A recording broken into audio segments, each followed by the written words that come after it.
This is from a former sheriff. And he goes to some pains to say, listen, I speak for myself, not my department. I won't even mention the name. I'm seeing a lot of generalities being applied to all cops. Second, I'm going to do my best to remain objective, but I have to be honest. It's a lot harder than usual right now not to get emotional. I've made it a point my entire career to remember that no matter how horrible the things that someone may be yelling at me are, they're talking to the badge and not to me. But it's a little harder to not take it personally when some of your oldest friends are calling you a murdering racist by proxy, especially when working buckets of overtime trying to keep a city from burning down while also trying to make sure that the righteous message of the protests is heard. But of course, I believe in the underlying message. Most cops believe in that message. We swore an oath to that message, that everyone's life matters, and that is especially true for those who have the least and are the most vulnerable. That means, yes, undoubtedly Black lives matter, but most of us remember that oath, and most of us live it. No one hates bad cops more than good cops. This isn't 1933. Corruption isn't rampant. And he goes into some detail on that.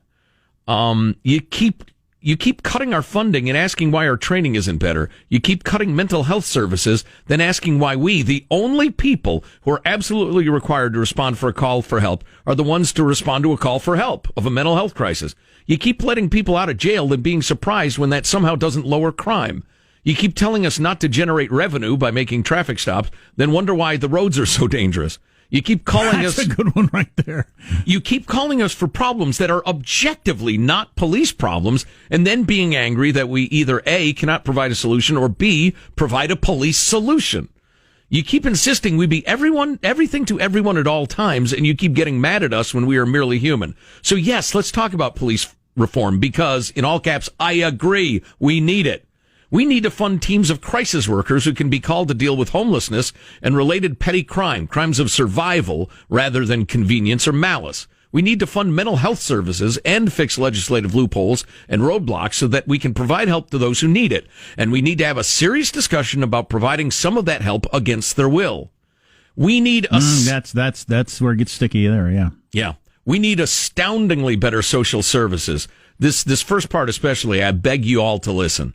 We need many times the number of child welfare caseworkers and caring foster homes. And we need detailed ongoing follow-up systems for every interaction. That is so true. The more you learn about the foster system, the more tragic it is. As these kids who've just had terrible lives through no fault of their own get, knocked from home to home to home to whatever, some of them good, some of them bad. And then the minute they turn 18, they're turned loose. They've never held a job. They have no idea how credit cards work. They've never had a role model, maybe, who's had a job. And then all of a sudden they're on the streets. And the girls are turning tricks and the guys are selling drugs or both and the rest of it. It's just terrible. Anyway, we need a parole and probation system that isn't just a gotcha program to incrementally jail people and instead is a real opportunity for caseworkers to work collaboratively with convicts to better their lives. And then he goes on about how a lot of police agencies are understaffed. So to me, this gets to, we talked about this earlier in the week because I heard a podcast with Tim Carney, who used to be with the Washington Examiner. We used to have him on a lot. And he said this whole defund the police thing might accomplish a lot of conservative goals with AOC pushing it. Because the left is for defending the police. If it includes some of the things you just read of, we need some, program for this, for dealing with the mentally ill. People that are experts in that, dealing with the mentally ill instead of the cops. Yeah. People dealing with the child services and stuff like that instead of the cops getting involved in everything like that. So yeah, take the money, take whatever money you got to get to fund those things. And that would eliminate a lot of stuff cops do that they're not trained for. Mm-hmm. Yeah. And that take up a lot of time and money. There's some of this stuff it's unintentionally kind of funny, but really good. He talks about how you don't ask the English teacher to teach every class in a high school.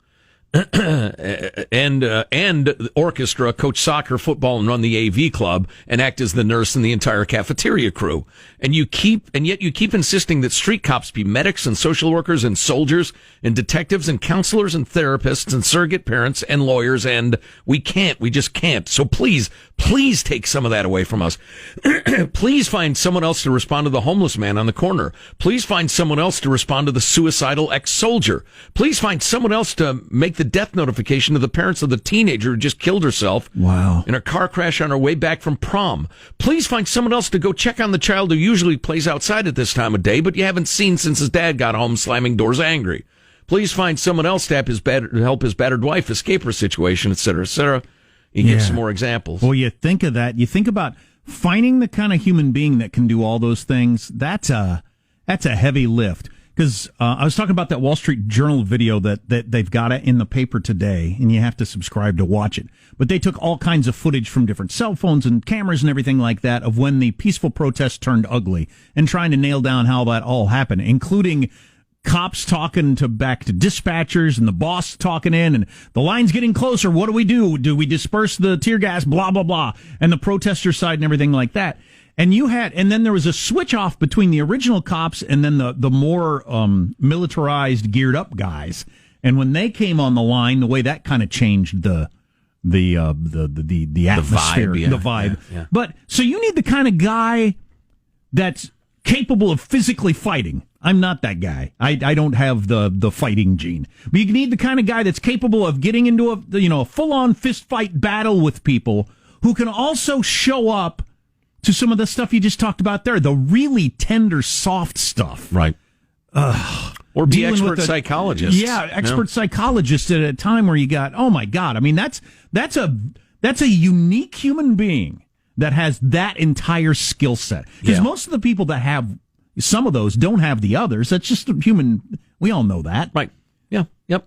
So just a little bit more of this because it's so good. And he goes through all those things. Please find someone else to do this and this and this. I'm begging you, please.